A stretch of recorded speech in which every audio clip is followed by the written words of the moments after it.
Olá, vamos começar então um módulo sobre catastrofização e mais especificamente a catastrofização da dor em nossos pacientes.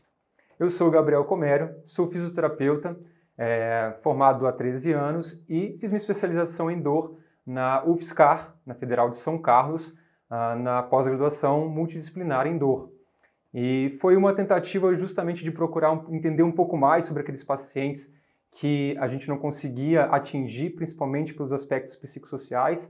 E a pós-graduação em dor, inclusive essa que vocês estão fazendo aqui, vai trazer à tona muitas questões relevantes na vida do paciente que muitas das vezes a gente não deu atenção até o momento, dentro das nossas abordagens. Então vai ser uma oportunidade de vocês conseguirem ver o paciente como um todo e realmente a gente conseguir aplicar o que a gente tanto fala hoje em dia de modelo biopsicossocial. Sou fisioterapeuta clínico, atuo na Clinical Physio, que é a minha clínica em Vitória, no Espírito Santo, em Vila Velha mais precisamente, a terra onde o Fukuzal se apaixonou e agora quer morar. E sou membro de algumas instituições que a gente participa de estudo, né, que é muito importante também, como a IASP, a SBED, que faz com que a gente esteja um pouco mais antenado ou mais ligado no que se fala no mundo sobre dor. Bom, o objetivo dessa aula, na verdade, vai ser compreender a catastrofização. Muitas vezes a gente sabe superficialmente sobre esse termo e às vezes falta um pouco mais para a gente entender como ele é formado, de onde que ele veio e como é que a gente pode melhor utilizar o entendimento sobre a catastrofização para poder atuar em nossos pacientes.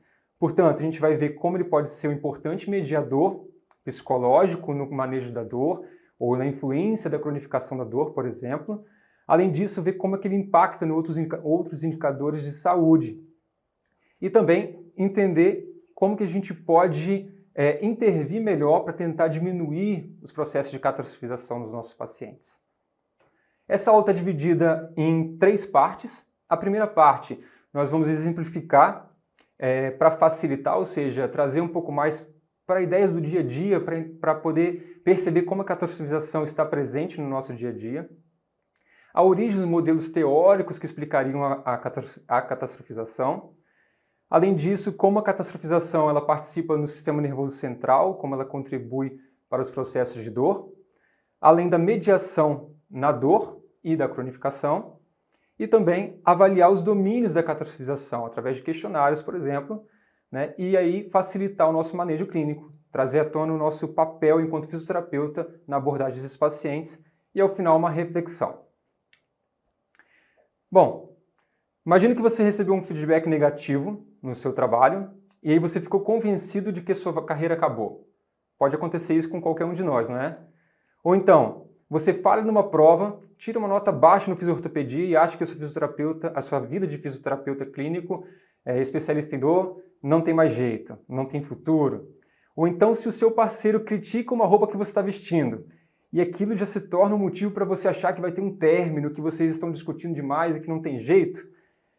Ou então que o seu filho acaba tendo uma dor de ouvido e você leva correndo ele no hospital sem pensar em uma outra possibilidade que possa estar acontecendo, que aquilo possa melhorar.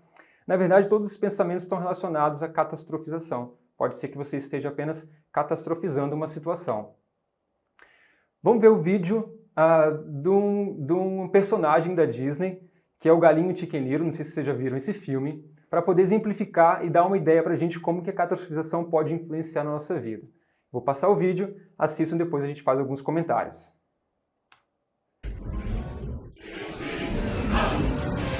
Salvem suas vidas! Corram e protejam-se rápido! Salve-se quem puder! Socorro! Socorro! Alerta vermelho! Vocês estão em perigo!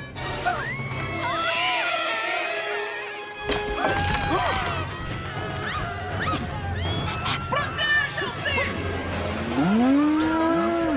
Salve-se quem puder! Emergência! Emergência! Chicken Little! O que é? O que é? O céu tá caindo! O céu tá caindo! O céu tá caindo? Pirou na cabeça? Não, é verdade! Venham comigo! Tentando! Eu sei que tá aqui! Tem um pedaço do céu em algum lugar! Algum lugar aqui no chão tinha aquela forma!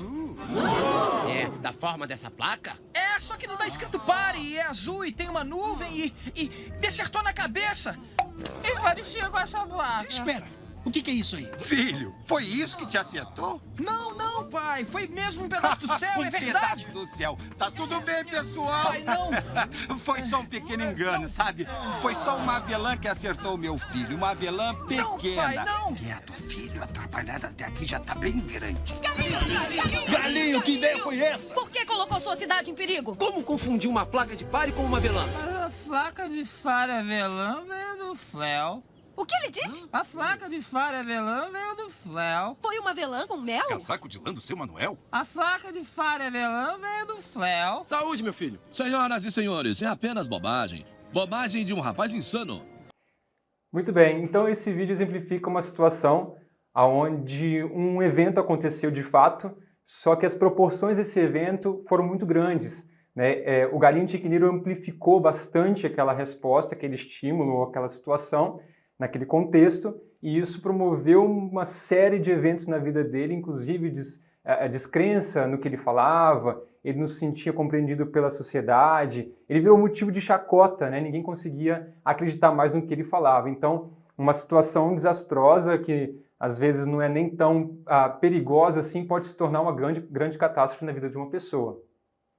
Então, uma catástrofe, normalmente a gente pensa que pode ser a gente vincula muito a questões ambientais, né? Por exemplo, quando tem grandes chuvas e inunda a cidade inteira, e atrapalha o trânsito, pessoas ficam desabrigadas, ou então eventos da natureza que possa acontecer, um tsunami, etc.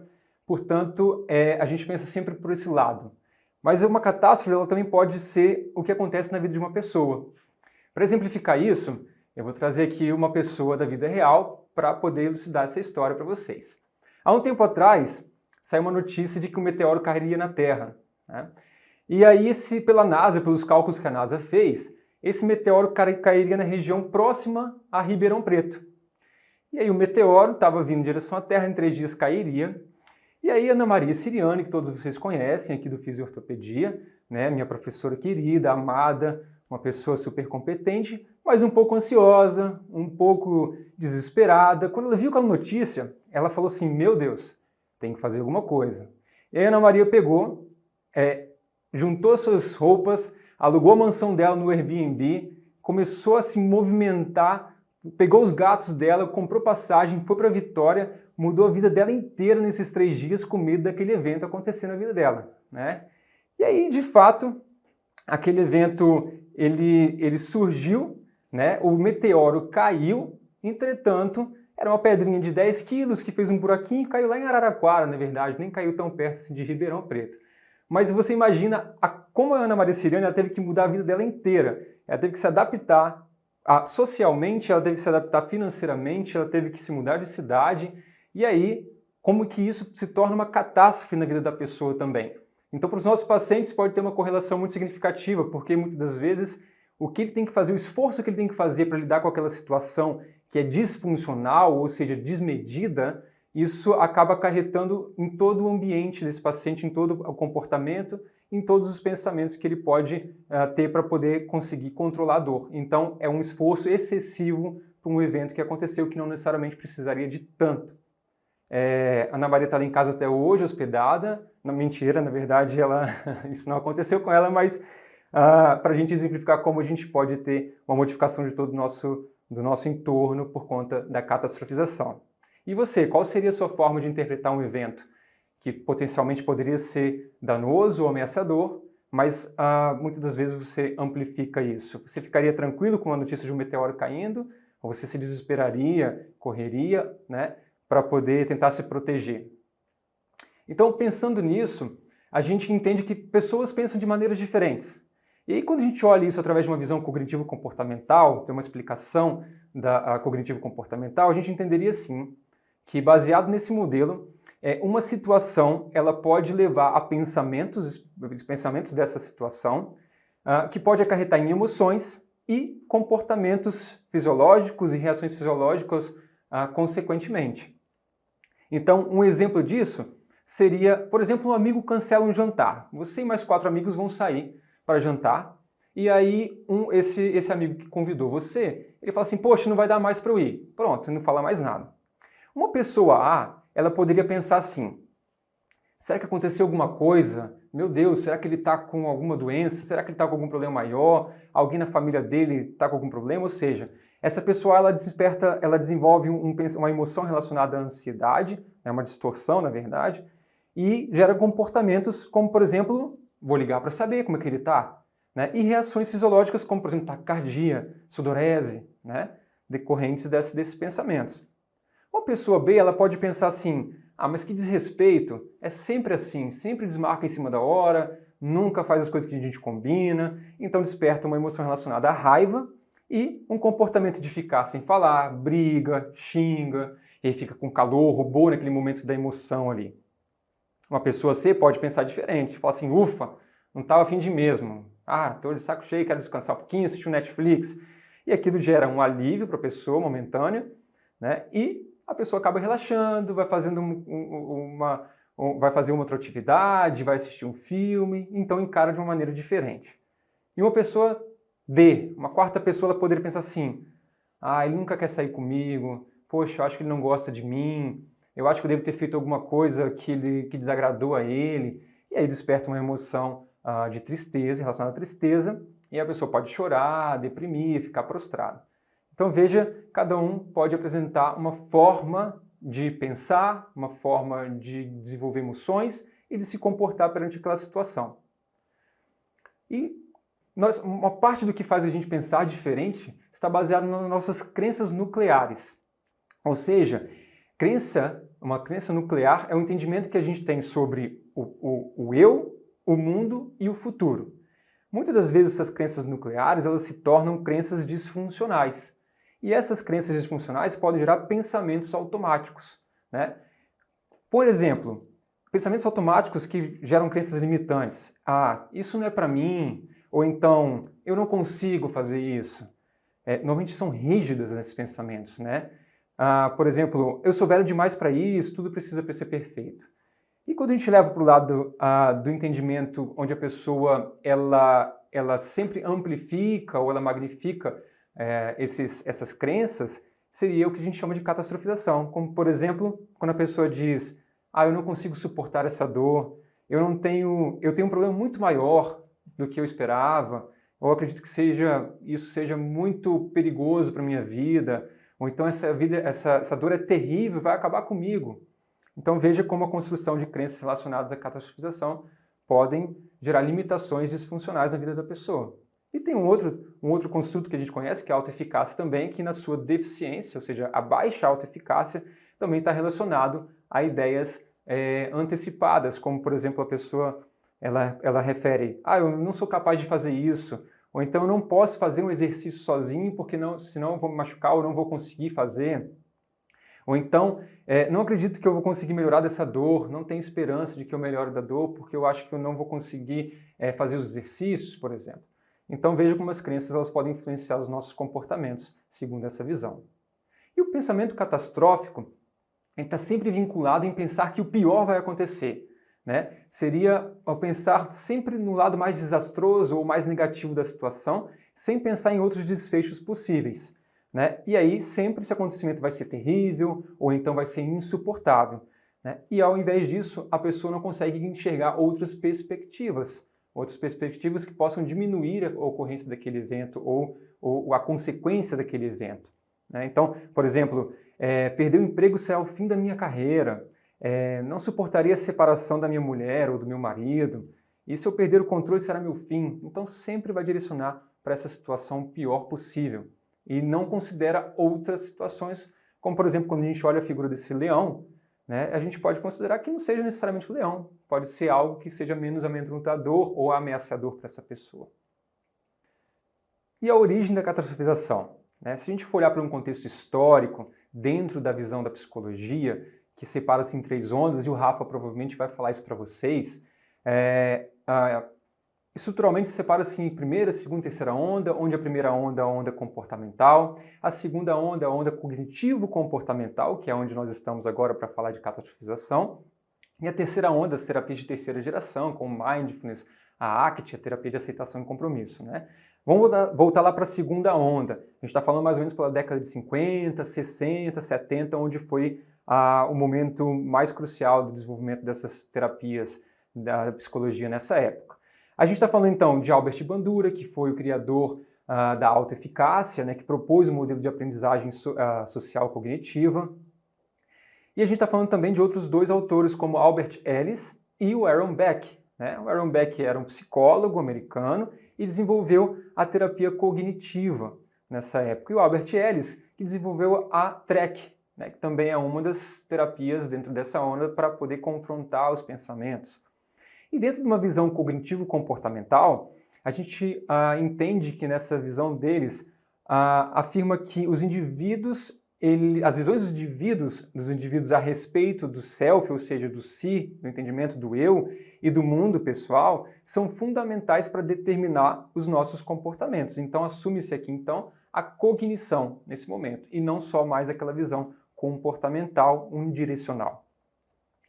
E aí, para esses autores, eles falavam que os padrões de pensamentos irracionais, ou defeituosos, ou disfuncionais, acabariam gerando distúrbios psicossociais, como, por exemplo, a ansiedade e a depressão, que eram duas situações onde eles pesquisavam muito nessa época, principalmente o Aaron Beck. E aí, dentro desses distúrbios psicossociais, eram desenvolvidos em resposta a esses distúrbios psicossociais, as pessoas acabam focalizando aspectos negativos o tempo inteiro e sempre esperando os piores resultados daqueles eventos, daqueles momentos. E aí isso eles chamavam de previsão de resultado negativo, e era um processo que também tinha outras nomenclaturas, como, por exemplo, erros cognitivos, cognições disfuncionais, afirmações do self negativo, e em 62, o Aaron Beck, o Albert Ellis, ele propôs esse termo catastrofização. Ainda não é muito claro na literatura se foi exatamente nesse momento, que se foi o primeiro a falar sobre isso, mas é o que a gente tem de mais claro ali no entendimento dessa nomenclatura. Muito bem, e aí as primeiras pesquisas relacionadas à catastrofização começaram, na verdade, quando eles começaram a observar as respostas diferentes de indivíduos mediante situações iguais. Por exemplo, nos trabalhos onde eles faziam indução de dor através da imersão do braço num balde de gelo, né, para poder fazer um estímulo nociceptivo no ambiente controlado, em pessoas saudáveis, eles viam que havia uma dicotomia comportamental. Aquelas pessoas de um grupo acabavam apresentando emoções e relatavam intensidade de dor muito maior do que um outro grupo de pessoas, né, com aquele mesmo tipo de estímulo naquele ambiente controlado. E aí eles viam que essas pessoas que apresentavam essa cognição negativa relacionada àquele evento, eles tinham essa tendência sempre disfuncional de representar aquele estímulo. E aí eles chamavam essas pessoas de catastrofizadores, né? E aí eles viam então que essas pessoas elas relatavam mais medo, mais pensamentos negativos relacionados à ansiedade, elas focalizavam, exageravam no desagrado e eram incapazes de desviar a atenção. Então começou a entender que no estudo da dor tinham pessoas que apresentavam esses comportamentos, essas emoções um pouco diferentes. E lá pela década de 70 surgem então as ideias de George Engel, aquele que a gente conhece que lançou o modelo biopsicossocial. Então, na visão dele, era necessário ter uma compreensão mais ampla da prática clínica e o entendimento das pessoas sobre as doenças. A gente tinha aquele modelo biomédico, onde centrava-se muito nas estruturas, né? E aí ele propõe, então, a aquisição ou entender um pouco melhor como os aspectos psicossociais poderiam também influenciar nas condições de doença e saúde dessas pessoas.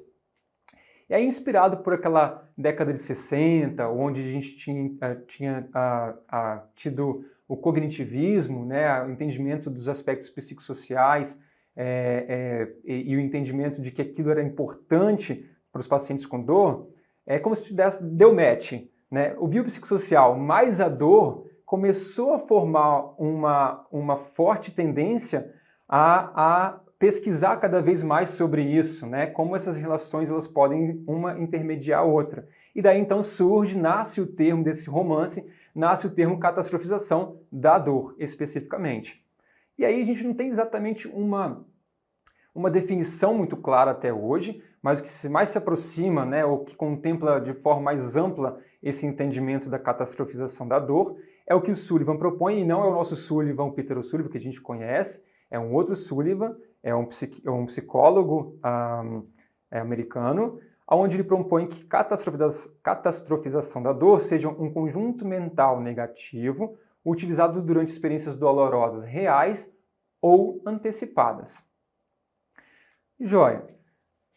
Então a gente entende aqui que os padrões de pensamentos negativos, como por exemplo, se essa dor continuar assim, eu não serei capaz de seguir adiante, ou então a dor está me matando, tudo isso está dentro daquilo que a gente entende já atualmente desse entendimento da dor e que está descrito na definição de dor proposto pela IASP e foi atualizado agora depois de 40 anos, em 2020, onde fala que a dor é uma experiência sensitiva e emocional, portanto contempla os aspectos relacionados aos pensamentos também e às emoções, né? E que é desagradável, associada ou semelhante àquela associada a uma lesão tecidual, real ou potencial. Vocês vão ver essa definição em vários momentos do curso, com certeza, e vão destrinchar cada vez mais para vocês entenderem essa definição.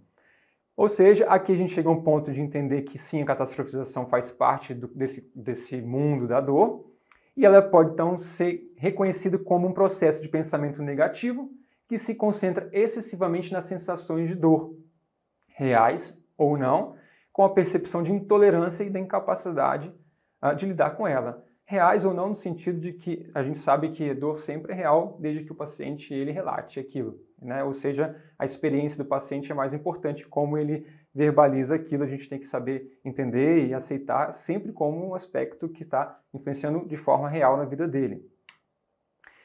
E a gente não tem um modelo teórico muito claro para poder explicar a catastrofização, né? Ao longo dos anos, alguns autores vêm utilizando alguns modelos e no fim das contas a gente vai entender que pode ser que esteja uma mescla ali de um pouquinho do outro. Uma das primeiras explicações que nasce junto com o termo catastrofização é de que seja um esquema cognitivo e crenças negativas proposto pelo Beck, onde ele fala que a catastrofização é vista como uma parte de pensamentos, né, esquemas que vão guiar os processos cognitivos e comportamentais. Ou seja, a catastrofização aqui é vista como um erro ou uma distorção cognitiva, onde a gente vai ter um processamento defeituoso da informação. Então, é sempre fazer que um aspecto pequeno ele tome proporções muito grandes e sempre na expectativa de um resultado muito desastroso. Muitas vezes a gente associa uma tempestade no copo d'água, né? Muito embora às vezes esses rótulos talvez não façam tão bem para os nossos pacientes, a gente vai entender isso no final.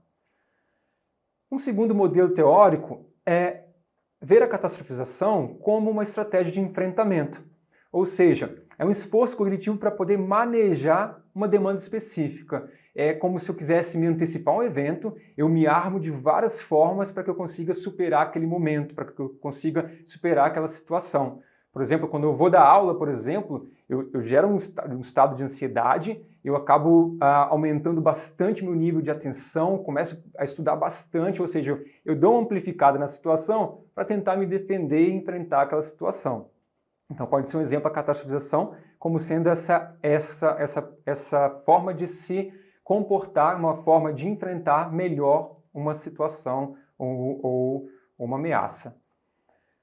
É vista também como um modo de traço de personalidade, muito embora isso ainda não tenha sido muito bem aceito por todos os autores, né? Porque quando a gente fala de traço de personalidade, a gente está falando de características fixas do indivíduo, né? Baseados muito na sua personalidade, mas a gente sabe que a gente é moldado, a gente pode modular, né? Nem sempre a gente tem que permanecer com um mindset fixo, né? A gente pode estabelecer uma forma de um mindset de crescimento, onde a pessoa ela consiga ressignificar através da sua autocapacidade de modular os seus comportamentos e pensamentos, né? Outro modelo teórico seria ver a catastrofização como uma cognição no problema da dor, né? Voltado para o problema da dor. E aquilo se torna mal adaptativo. Então a pessoa numa fase inicial ela usa até como uma estratégia de enfrentamento, como o modelo acima, mas depois aquilo acaba perdurando e ficando mal adaptado. A gente usa esse exemplo, por exemplo, quando a gente entende a dor como um sinal de lesão, né, ou como um sinal de ameaça ao corpo, e a gente começa a ter comportamentos para poder evitar aquilo. Então aquilo acaba se tornando mal adaptativo na vida da pessoa. Um outro modelo teórico seria enxergá-la como uma estratégia de enfrentamento comunal, onde a catastrofização ela é vista como uma forma de promover ou maximizar o suporte social. Então, a gente traduziria isso um pouco como ganho secundário também, ou seja, esse mecanismo, né, esse modelo de coping, community coping, ou seja, o enfrentamento comunal, é como se a pessoa ela quisesse diminuir a probabilidade de sofrimento. Automaticamente, né, ela tenta minimizar, por exemplo, as expectativas que as pessoas têm, aumentar as respostas empáticas das pessoas e também gerar mais assistência, né? Por outro lado, por uma outra ótica, as pessoas falam assim, tá fazendo de coitado. Não é exatamente isso, né? Não necessariamente isso é voluntário à pessoa. É uma estratégia intrínseca que ela estabelece para poder enfrentar uma situação e aí assim ela reduz essas demandas e expectativas sobre ela, as cobranças sobre a pessoa. E por último, né, um dos modelos que tentam explicar seria a preocupação catastrófica, e talvez seria esse um dos mais atuais modelos que têm sido propostos, né, e até estão ajudando a rever esses outros conceitos que tentariam explicar. E aqui, na preocupação catastrófica, é como uma estratégia de pensamento negativo, repetitivo, para tentar regular as respostas emocionais negativas. Então, tira um pouco o foco da catastrofização em si, da palavra, e engloba a catastrofização dentro de uma perspectiva de preocupação excessiva, né? Para a gente resumir um pouco esses modelos, e eu acho que cada um acaba contemplando o outro e um ajuda a explicar o outro de certa maneira, vamos resumir um pouco. Então, a catastrofização, ela é vista, né, ela emerge como um fator cognitivo-chave nessa desregulação emocional da pessoa. Isso gera cognições mal adaptativas, né, crenças ou esquemas, que vão contribuir para a manutenção do sofrimento dessas pessoas e também problemas relacionados aos comportamentos. E com isso, acaba dando origem a pensamentos específicos e automáticos, né, a catastrofização é esse exemplo claro, e geram situações em que a ameaça ela acaba sendo mais percebida e é detectada como uma verdade, né, ou um fato. E então a preocupação ela acaba se relacionando com a catastrofização por uma questão de um estilo de questionamento automático. Sempre as pessoas vão falar assim, e se eu fizer isso e acontecer aquilo? Fica um pouco condicionado, aquela preocupação o tempo inteiro, e rumina, aquele pensamento que vai e vem. E aí, por fim, acaba levando a uma distorção ainda maior dessa avaliação de ameaça. É como se estivesse confirmando realmente aquela ideia de que aquilo é muito perigoso, né, que é muito ruim ou que o futuro não vai ser bom para aquela pessoa. Chegamos então ao final dessa primeira parte da apresentação. Teremos ainda a parte 2 e a parte 3 para vocês entenderem um pouquinho melhor sobre o construto da catastrofização.